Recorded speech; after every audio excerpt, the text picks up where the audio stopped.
자, 77차시입니다. 중국 관내에서 독립운동을 전개하다.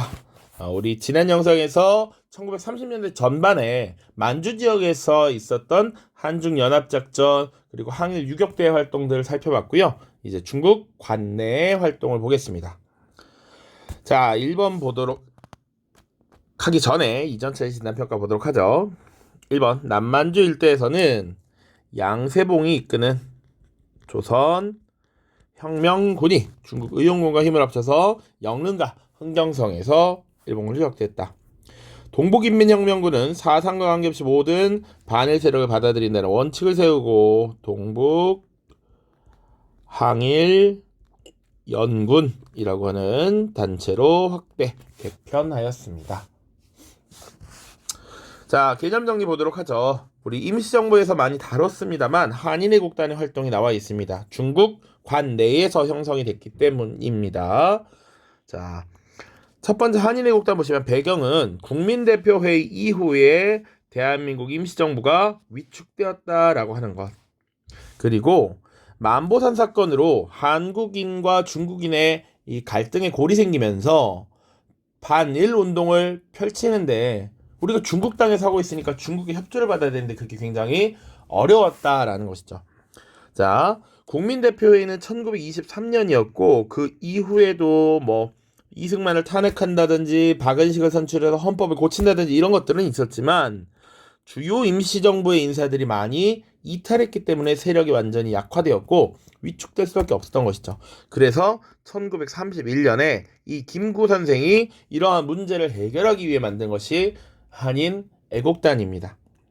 자, 조직 보시면 침체된 대한민국 임시정부의 활성화를 위해서 누가 조직했다? 바로 김구 선생이 조직을 했습니다. 주요 활동 보시면 이봉창 의거 반드시 기억해야 하죠. 일본 도쿄에서 일본 국왕이 타고 가는 마차에다가 폭탄을 투척했습니다. 그러나 실제로 아쉽게도 일본 왕이 타고 다니는 마차는 딱 한 개만 지나가는 것이 아니라 여러 대를 위장으로 해서 이렇게 가기 때문에 어떤 것이 국왕이 타고 있는지 알 수 없었죠. 그래서 아쉽게도 실패했습니다. 자, 그런데 이 자체가 일본에게 큰 충격을 주었다고. 그리고 중국 신문에 어떻게 보도되었느냐? 애석하게도 한국 청년이 일본 국왕 암살을 시도했으나 아쉽게도 실패했다 이런 반응이 나왔어요. 그래서 이것을 빌미로 일제는 상하이를 침략하는 상하이 사변을 일으킵니다. 그게 똑같은 해인 1932년이야. 자, 그래서 이 상하이에서 일본 국왕의 생일을 기념하는 겸 상하이를 침략한 것에 대한 승리를 기념하는 행사가 열렸습니다. 그래서 이 승리 기념식에 참가했던 윤봉길이 폭탄을 투척했던 것이죠. 그래서 여기 빈칸에 들어갈 인물은 윤봉길 되겠습니다. 자, 그래서 일본군 장군과 고위 관료를 일부 처단하는 데 성공을 하게 됩니다. 훈커공원 정도 같이 기억해두면 좋을 것 같네요. 자, 그 이후에 한국인들이 일본에 대해서 이렇게 적극적으로 싸우고 있구나, 우리랑 같은 생각을 갖고 있구나 라는 인식을 했던 중국 정부는 이제 대한민국 임시정부를 적극적으로 지원하기 시작한다라는 것이죠. 중국의 권력을 잡고 있었던 세력이 국민당 정부니까. 그래서 자신들의 군관학교에 한국인 특별반을 설치했고요. 몇 년 뒤, 약 8년 뒤 1940년에 한국 광복군 조직을 지원해 줍니다. 자, 그리고 이제 35년 이후 관내에서 활동입니다.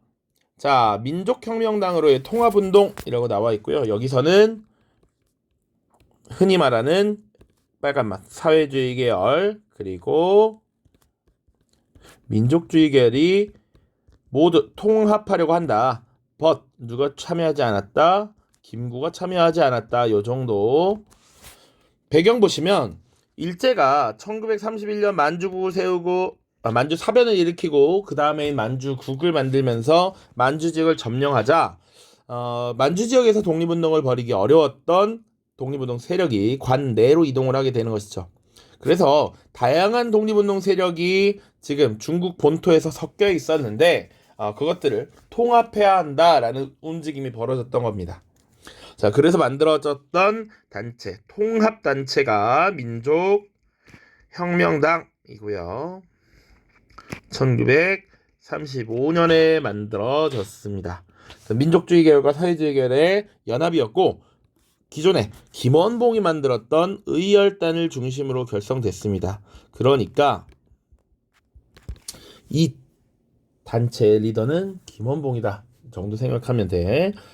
자, 그러나 이후에 사회주의 계열의 입김이 더욱 강해지자 민족주의 계열 일부가 탈퇴합니다. 지청천이라든지 조소왕이 탈퇴해.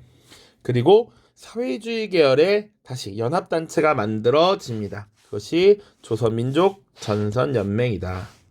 물론 이 중간 과정에 조선민족혁명당이라고 이름을 또 붙이기도 했다. 그런 얘기도 했어요.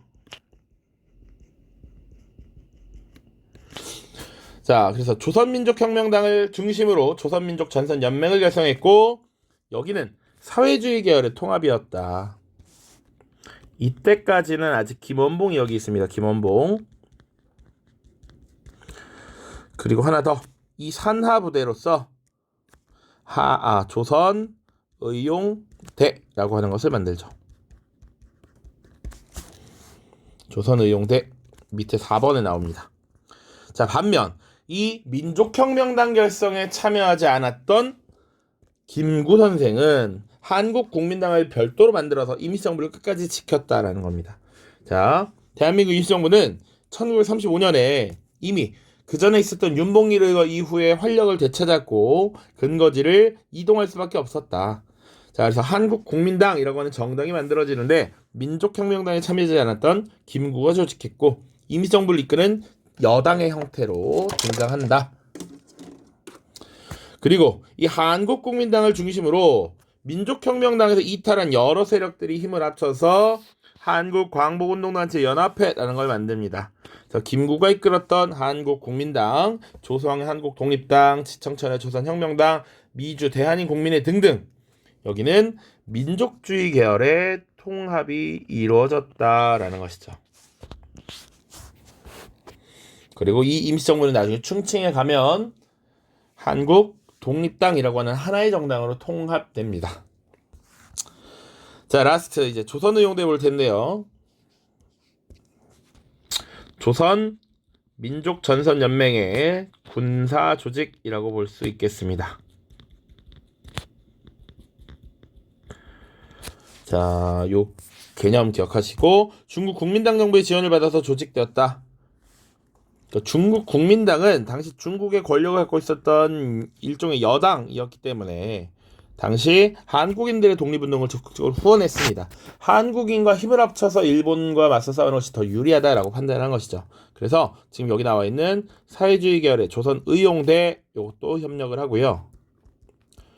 그리고 이후 임시정부에서 만드는 한국광복군도 지원을 합니다. 자, 아무튼 1938년에 만들어졌고요. 또 의라고 하는 거 하나만 추가. 중국 관내에서 만들어진 최초의 한국인 군사 조직이라고 하시면 될 것 같습니다. 자, 중국 국민당 정부의 대일본 전선에 배치돼서 정보 수집, 투항공고, 포로신문 후방교란 등 이런 작전을 수행했다. 자, 이후에 개편이 되는데 조선의용대가 중국 국민당의 영향을 받고 있었기 때문에 이 중국 국민당이 다소 소극적인 전쟁을 벌였습니다. 이거에 대한 불만을 품었던 일부가 중국 공산당이 싸우고 있는 화북 지역으로 이동해요. 자, 일부가 이동한 이 세력을 하나 조선의용대 화북지대라고 따로 표현하고요. 이들은 나중에 호가장 전투 반소탕전에 참가해서 성과를 거둡니다. 그리고 나중에 조선의용군 화북지대로 개편되고 이것이 곧 조선의용군으로 딱 정리가 되죠. 자, 이 조선의용군이라고 하는 단체는 나중에 군사조직은 조선 독립동맹의 산하 조직으로 재편이 됩니다. 화북 지역에서 만들어지는 독립운동 단체라고 생각하시면 돼. 빨간 맛입니다. 자, 그리고 이 화북 지방으로 이동하지 않고 관내에 잔류했던 세력이 있습니다. 이들은 김원봉의 지원 아래 한국 광복군에 합류하게 됩니다. 1942년의 일입니다. 자, 됐죠? 자료학습 보고 마무리하겠습니다. 1번 다음 자료를 보고 빈칸에 들어가 알맞은 말을 써보자. 자, 민족혁명당의 강령인데요.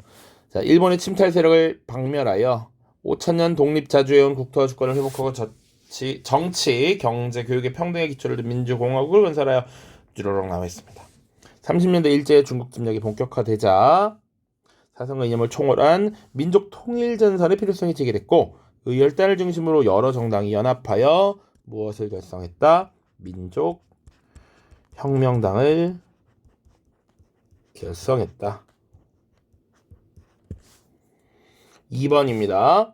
조선의용대의 설립 기념 사진이 나와 있어요. 이건 당연히 조선의용대가 될 것이고, 조선의용대는 중국 국민당과 함께 정보수집, 포로신문, 후방교단 등의 활동을 전개했고, 이후 일부 세력은 화북지역으로 이동해서 조선의용대 화북지대를 결성하였다.